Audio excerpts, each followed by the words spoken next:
In 1953, the average American family spent 22% of their income on food, and chronic metabolic disease was almost non-existent. Today, we spend less, we eat convenience, and our hospitals are overflowing. Why? They call it poor man's food.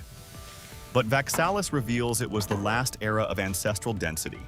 Before convenience meant engineered sickness, our grandmothers used techniques to extract life-saving minerals from the parts we now throw away.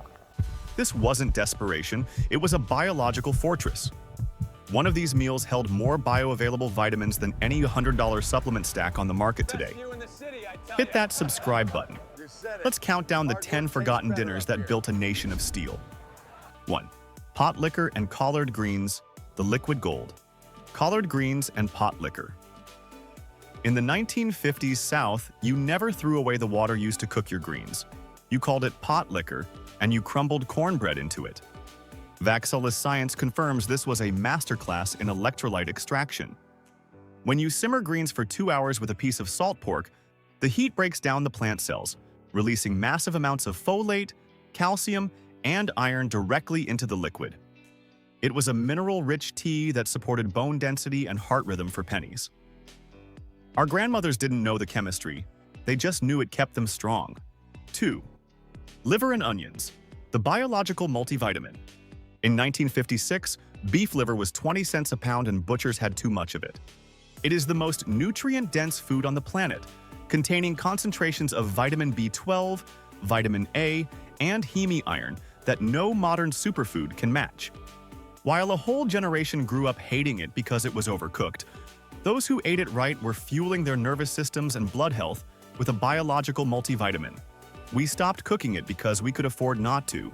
But the nutritional void left behind is exactly what the supplement industry now tries to sell back to us in a plastic bottle.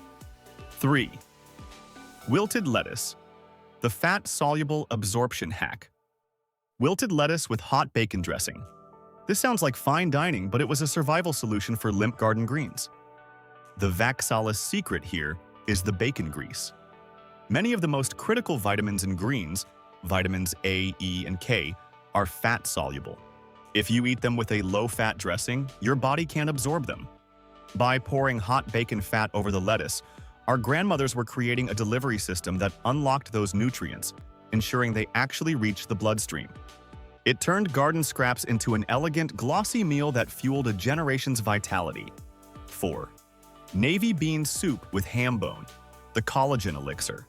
Sunday's luxury became the week's biological foundation. As that bone simmered for hours, it released collagen and glycine into the broth. This is the original gut-healing protocol. Collagen is essential for maintaining the integrity of the intestinal wall and the health of your joints.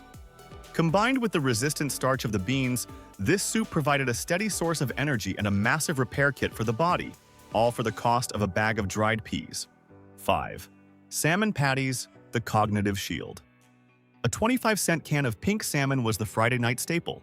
Mothers would crush the soft bones into the mixture, providing a rare hit of DHA, omega-3, and calcium for a few pennies. This was nose-to-tail fish consumption before it was a trend. It supported brain health and cognitive longevity in a way that modern processed fish sticks never could. It was a Friday night supper that felt like a luxury because, biologically, it was. 6. Pinto beans and ham hock, the satiety masterclass.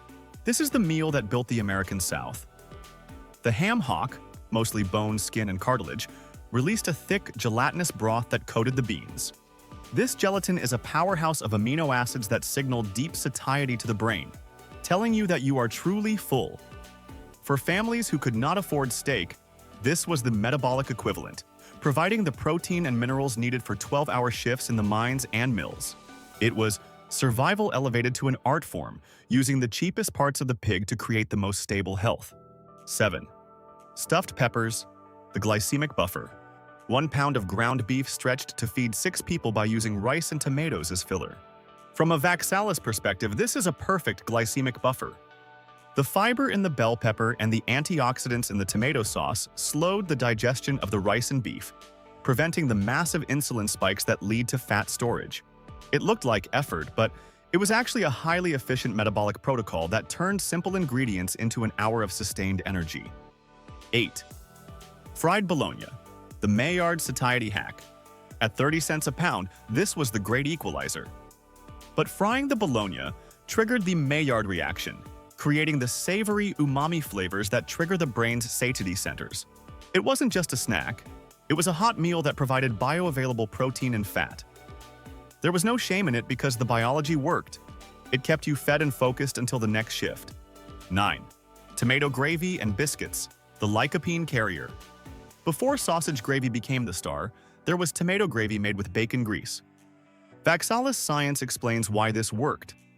Lycopene, the heart-protective antioxidant in tomatoes, is only bioavailable when cooked with fat.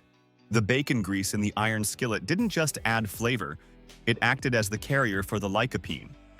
It was a vascular health protocol served as a cheap breakfast, proving that poverty food was often accidental medicine. 10. The original bean soup, the metabolic floor. Just dried beans, water, an onion, and a scrap of cured pork. This is the meal that appears in every oral history of American poverty because it was the metabolic floor. It provided the complex carbohydrates and plant protein needed to sustain human life on almost nothing. It is the ultimate proof of human resilience, that we can thrive on the most basic elements if we treat them with respect and time. We traded this meal for the comfortable amnesia of the supermarket, but our cells still remember the strength it provided.